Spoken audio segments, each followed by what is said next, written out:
This is one of the wildest Nike sneakers of all time. Officially named the Nike SB Dunk Low Sandy, this shoe is designed to pay homage to Sandy Bodecker and also one of the most insane Nike sneakers of all time. But hey, all that doesn't take away from the fact that this shoe looks absolutely insane. What's up everybody, I'm Seth Fowler and today I'm reviewing one of the craziest Nike sneakers of all time. But first, this. It's the holidays and it's time to get holidays by these fire sole premise bags and also this fire wreath. I don't know what I'm doing with it, but I don't know why I put that on, it's stupid. So this bag I've nicknamed the Big Boy for obvious reasons. I think the official name is something like Patented Shoe Travel Bag, which is also a good name, but I like Big Boy better. And the reason I use this bag so much, in fact I use it every time that I travel, is because this bag can hold not only 5 full pairs of sneakers, but also your laptop and really any other supplies you need to bring with you. Just to show you guys how much you can actually fit in this bag, in the front of the bag, you've got 2 full-size pairs of sneakers. In the back of the bag, you've got 2 more full-size pairs of sneakers. And then in the bottom of the bag, you've got number 5. And let's be honest, you could fit some other stuff in there as well. And I hate sounding like Billy Mays, but that's not all. But I'm not done yet! But in the middle of the bag, you've got a laptop sleeve. So if you want to check out Sole Premise for yourself, which I definitely recommend, especially in this blue camo colorway, which I think is fire, make sure to check out Sole Premise's latest promos and use my code Seth for an absolutely insane discount. Link in the description below. The Nike SB Dunk Low Sandy officially released on December 17th, 2022 for a retail price of $130. And I know some of you guys might be saying, $130 for a shoe that's literally cut into 4 pieces? That's crazy. And I kinda agree with you, except probably not for the reason you would think. I've been following Nike sneakers for a long time, and doing something like this is definitely not easy to manufacture. And so, honestly, $130 for a pair of shoes that's this crazy and this different, it's not a terrible price. But before we dive into the sneaker itself and talk about the wearability of this shoe, which is something that I definitely wondered before I got this shoe in hand, let's first talk about why this shoe looks like this. So back in 2003, Nike was a very different company. In fact, Nike was doing a lot of unofficial colorways of very recognizable brands on their Nike SB Dunk line, which is something that I can definitely tell you that right now in 2022 would absolutely not fly. And one of their unofficial colorways was their eBay colorway, which was obviously not approved by eBay. And yet Nike decided to still release this shoe as a special charity auction on eBay. However, unlike most other Nike sneaker releases, there were only 3 pairs of this shoe made. And the reason for that was because not only were you buying one of these special eBay themed sneakers, you were actually going to be the only person to be able to own a pair. Because the plan was whoever bought the pair would get their size, but the other 2 pairs would be destroyed. And as you probably could have guessed, the pair ended up selling for a pretty insane $30,000, which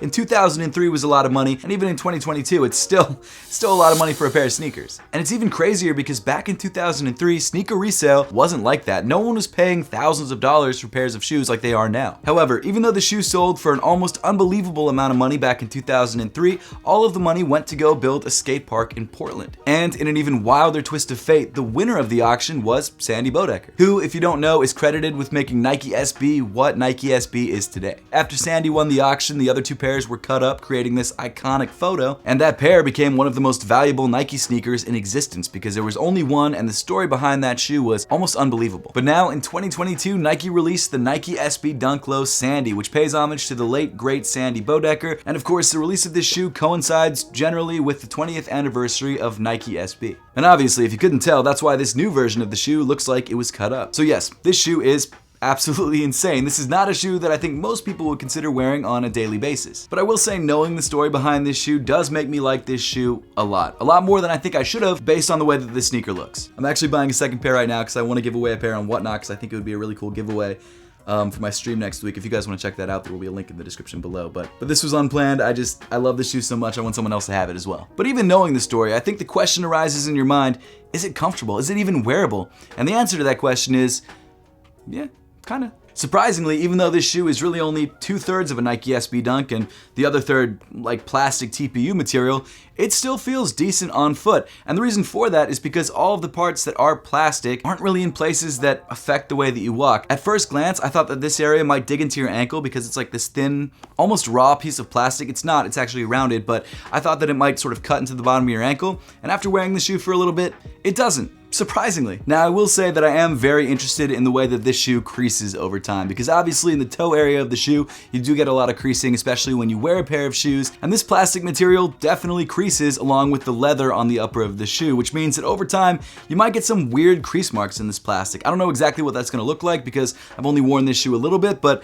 be aware of that, especially if you buy the shoe to wear on a regular basis. Not only that, but in the past with Nike sneakers that have clear uppers, the clear uppers can yellow over time. It usually takes couple years, but that's something else to keep in mind, especially if you plan to keep this pair in a box, because it is possible that 5 years down the road you pull the shoe out of the box to wear it and it's completely yellow. But all the sort of weird question marks aside, let's dive into the sneaker, talk about the materials that make up this shoe, and also eventually talk about fit, because I'm sure that's something else you guys are wondering about. So starting off around the toe of the sneaker, you'll notice that the colorway of this shoe matches the eBay Dunks from 2003, and of course on that shoe you have this yellow patent leather running around the mudguard of the sneaker. Just above that you've got this white leather panel, and of course because this shoe features this weird detail, in the center of the toe you've got this clear TPU piece. Now one thing I've noticed that was probably done on purpose is that the edges of these leather panels are actually frayed a little bit, which I'm gonna be honest, over time is gonna piss me off because it's gonna start fraying even more and probably make this shoe look a lot dingier than it already looks. But again, while I don't love that detail, it does fit with the whole aesthetic of being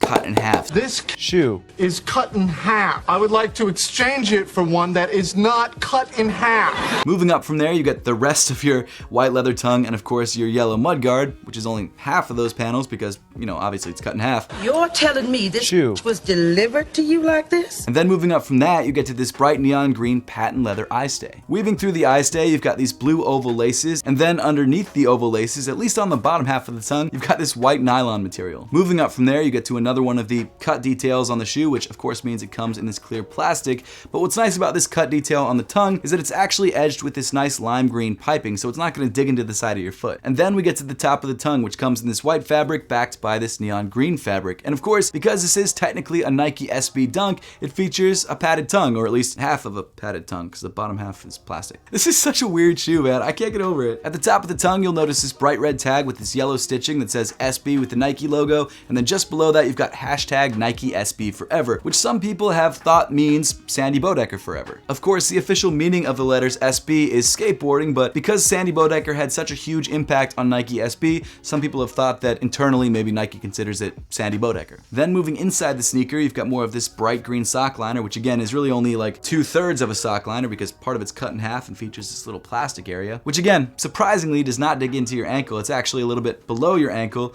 and feels pretty good on foot. Of course, you won't get any padding there, but you do have ample padding around the heel of the sneaker. Another kind of cool thing about this shoe is that because it's split up into 4 different pieces and it features these clear plastic panels, you can actually see what makes up the inside of the upper of the shoe, which is pretty cool for a sneaker nerd like myself. I really love that. Another cool feature of the shoe is that the insoles actually come printed with these photos. So the photo on the left shoe is actually Sandy Bodecker himself and the child of one of the other Nike SB designers. And then on the right foot, you've got an image of someone actually wearing the original eBay Dunks, which I think is so cool. It's so cool that they added this little piece of history inside the sneaker on the insole, a place that you don't really see it, and it really keeps the actual inspiration of this shoe first and foremost in your mind. If, you know, this sort of cut up shoe won't do it for you, these will. Also, because these are Nike SB Dunk insoles, they of course feature the air unit in the heel, as well as this little slightly more padded area in the forefoot. So as far as sizing and fit, even though this shoe looks absolutely wild, it actually fits pretty much exactly like a standard pair of Nike SB Dunks, which for me is true to size, but for you might be something different. So if you're trying to grab a pair of these for yourself and you can only buy them online, you should be okay going true to size, but I definitely recommend if you have the chance to try this shoe on first before you buy it, just to make sure that you're grabbing the right size for you. Again, definitely surprising when the shoe looks like this, and I'm sure putting the shoe together on a last was just a huge pain. But now, continuing back on the outside of the shoe, we've got some white leather on the midfoot panel of the shoe, or what's left of the midfoot panel of the shoe. You've got this blue patent leather Nike swoosh, which is sort of split up into 3 different pieces. And even though a majority of the Nike swoosh is not shown, I mean, you know what brand this is just from the shape of the shoe itself, which is why Nike's suing so many other people, because they use the same shape of a shoe. At the same time though, I don't totally agree with it, but whatever, we're not getting into that. Regardless, it's missing a lot of the Nike swoosh, and then as you move towards the heel of the shoe, you've got this bright red patent leather panel that again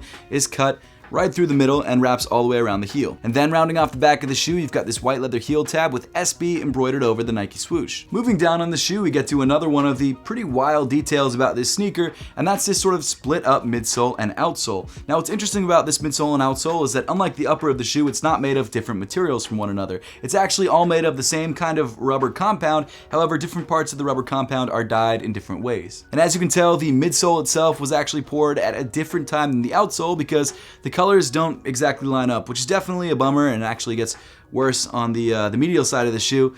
but it's something that you can't really avoid. Like, I mean, look at that. It doesn't really line up whatsoever, especially not on the inside of the shoe right there on the toe. But again, it's almost impossible to get liquids to stay in exactly the place that you want them to stay before they harden. So as much as I don't like that, and as much as it bothers me that these lines don't line up, I just don't see how they could have done it in a way that would have made them line up. So I guess I'll give them some leeway on that, but it is still a bummer. That being said, I am actually really happy that they continued this sort of theming all the way through the sneaker. They could have just gone with the standard white midsole and red outsole and just left it at that and made the upper of the shoe sort of the main attraction of the sneaker, but they didn't. They went the whole way and made even the midsole and the outsole still fit that same sort of split up theming. As you can see on the outsole, you've got red, clear, obviously to match up with the cut up parts of the shoe. And again, while it doesn't perfectly line up, it's good enough for me, and it's something that you probably won't notice that much because the upper of the shoe is already so crazy. It's not that big of a deal. But hey, that's pretty much all there is to it. And while this shoe is an insane looking sneaker, there is actually a lot of really cool history behind this shoe, which makes me like this sneaker a lot more than I thought that I initially would. Even though I always knew that story, seeing it all come together